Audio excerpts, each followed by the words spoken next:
សួស្តីបងប្អូនទាំងអស់គ្នាថ្ងៃនេះខ្ញុំសូមសង្ខេបរឿងពិតមួយដែលកើតឡើងនៅប្រទេសចិនដែលនិយាយតាក់ទងនឹងនារីម្នាក់ដែលបានបញ្ចប់ការសិក្សាហើយតែមិនចង់ធ្វើការនៅស្រុកកំណើតក៏សម្រេចចិត្តទៅធ្វើការនៅទីក្រុងហើយក៏ក្លាយខ្លួនជាស្រីកំណាន់របស់ក្រុមម៉ាហ្វ្យាតែដោយទ្រាំមិនបាននាងក៏ប្រើល្បិចដើម្បីឲ្យមេបងធំដែលជាឪពុកនិងកូនសម្លាប់គ្នាដើម្បីរួចខ្លួនដើម្បីដឹងថារឿងរ៉ាវនេះយ៉ាងណាយើងតាមដានស្ដាប់ទាំងអស់គ្នារឿងរ៉ាវនេះគឺជាប្រវត្តិពិតរបស់ស្ត្រីម្នាក់ឈ្មោះចាងលីដែលកើតឆ្នាំ1990នៅស្រុកភីងលូទីក្រុងយុនឆាងខេត្តសាន់ស៊ីប្រទេសចិននាងជាក្មេងស្រីធម្មតាសិក្សាមធ្យមហើយនៅឆ្នាំ1990នាងបានចូលរៀននៅសាកលវិទ្យាល័យ Sansi Normal ផ្នែកប្រវត្តិសាស្ត្រក្នុងពេលសិក្សា4ឆ្នាំលទ្ធផលនាងមិនលេចធ្លោខ្លាំងទេនៅឆ្នាំ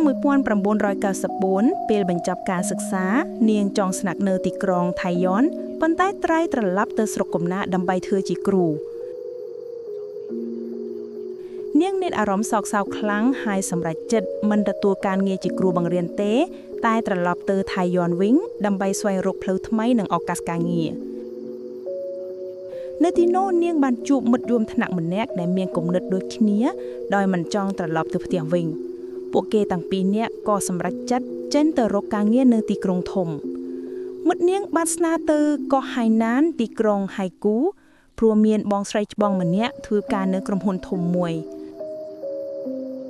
ពួកគេបានសរសេរសម្បត្តិទៅផ្ទះដើម្បីប្រាប់ពីដំណឹងរួចចេញដំណើរទៅនៅហៃគូពួកគេរកក្រុមហ៊ុន Haiku Energy Corporation ដែលនៅអគារទូចមួយពួកគេជួបលីយុនជាបងស្រីច្បងនិងស្វាគមន៍ពួកគេនិងបានអញ្ជើញញ៉ាំអាហារជាមួយគ្នាលីយុនចែករំលែកបទពិសោធន៍ថានៅទីនេះត្រូវការសមត្ថភាពពិតប្រាកដមិនមែនបានការងារដោយសារទំនាក់ទំនងទេស្ត្រីនៅទីនេះត្រូវឧស្សាហ៍និងអត់ធ្មត់ព្រោះងាយរងគ្រោះបន្ទាប់មកចាងលីនិងមិត្តរបស់នាងបានចាប់ផ្ដើមរកការងារធ្វើ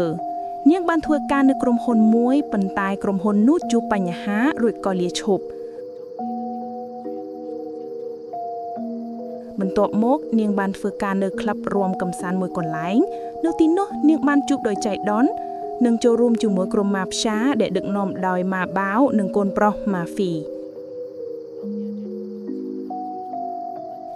ម៉ាហ្វីពេលឃើញនាងមានរូបរាងស្រស់ស្អាតគេក៏ចាប់ចិត្តស្រឡាញ់នាងហើយពួកគេតែងតែរួមមេត្រីជាមួយគ្នា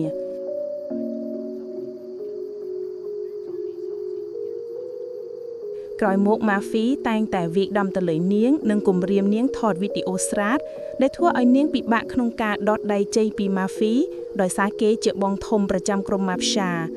ដោយទ្រាំមិនបាននាងក៏ប្រើល្បិចដើម្បីរួចខ្លួនដោយប្រើយុទ្ធសាស្ត្រមួយដោយតាក់ទងជាមួយឪពុករបស់ម៉ាហ្វី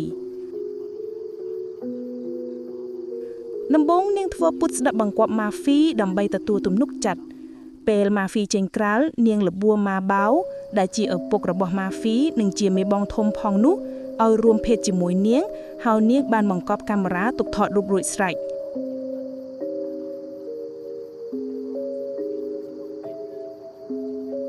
ពេលម៉ាហ្វីត្រឡប់មកវិញនាងក៏ហកថាម៉ាបាវដែលជាឪពុករបស់គាត់បានបង្ខំនាងឲ្យរួមភេទជាមួយនាងហើយនាងបានបង្ហាញរូបថតទៅម៉ាហ្វី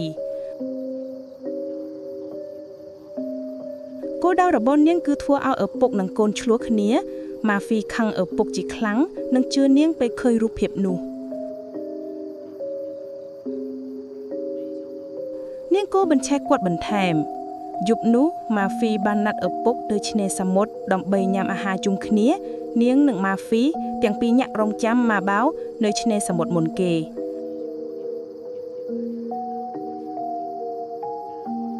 ម៉ាហ្វីប្រាប់នាងពីរឿងសោកសៅក្នុងជីវិតគាត់ពេលម៉ាបាវមកដល់ពួកគេទៅឆ្នេរដើម្បីនិយាយស្ងាត់ៗចាងលីតាមពីក្រោយលួចសង្កេតមើលពួកគេទាំងពីរនាក់ឪពុកនិងកូននៅឆ្នេរសមុទ្រម៉ាហ្វីសួរឪពុកពីរឿងម្ដាយគាត់ដែលបានបាត់ទាំងពីពេលត្រឡប់ទៅស្រុកកំណើតជាមួយឪពុកគាត់ម៉ាបាវឪពុកបានពន្យល់ថាពេលត្រឡប់ពីជនបទពួកគេជួបចៅ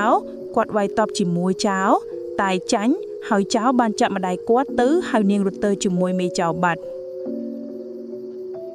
ម៉ាហ្វីដឹងពីចរិតម្ដាយគាត់នៅតែសង្ស័យឪពុកជាអ្នកសម្លាប់ម្ដាយបន្ទាប់មកម៉ាហ្វីបានបន្តសួរទៀតថាបើស្រីរបស់ខ្លួនត្រូវបានគេលេងសើចតើគួរសម្លាប់បុរសនោះឬទេបន្ទាប់មកគាត់បង្ហាញរូបថតនៅវីដេអូរួចចាក់ម៉ាបាវមើលបន្ទាប់មកពួកគេវាយគណេយ៉ាងខ្លាំងទីបំផុតម៉ាបាវដួលហើយមកខំផ្លូវម៉ាហ្វីចាក់ម្ដងហើយម្ដងទៀតធ្វើឲ្យឪពុករបស់ខ្លួនម៉ាបាវស្លាប់នឹងកន្លែងប៉ុន្តែដោយខ្លួនម៉ាហ្វី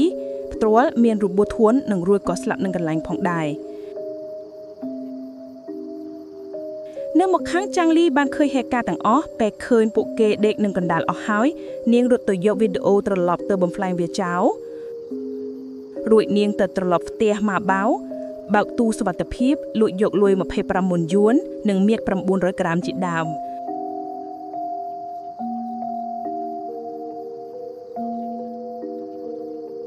បន្ទាប់មកនាងក៏ទៅស្ថានីយ៍តារត់ភ្លើងរួចក៏ទូរស័ព្ទប្រាប់ប៉ូលីសពីការប្រយុទ្ធគ្នានៅឆ្នេរសមុទ្រហើយនាងរត់ត្រឡប់ស្រុកកំណើតវិញប៉ូលីសធ្វើការស៊ើបអង្កេតពីហេតុការណ៍ដែលកើតឡើងរហូតដល់ឈានទៅចាប់ចាងលីនាងពន្យល់រឿងទាំងអស់ប្រាប់ទៅប៉ូលីសក្រោយការស៊ើបអង្កេតតុលាការវិនិច្ឆ័យបញ្ជាក់ថាចាងលីនាងមិនពាក់ព័ន្ធនឹងការស្លាប់របស់ពួកគេពីរនាក់ឪពុកនិងកូនទេប៉ុន្តែនាងត្រូវជាប់គុក9ឆ្នាំព្រោះបានលួចលុយរបស់ម៉ាបាវសូមអរគុណបងប្អូនទាំងអស់គ្នាដែលចំណាយពេលស្ដាប់រឿងសង្ខេបនេះ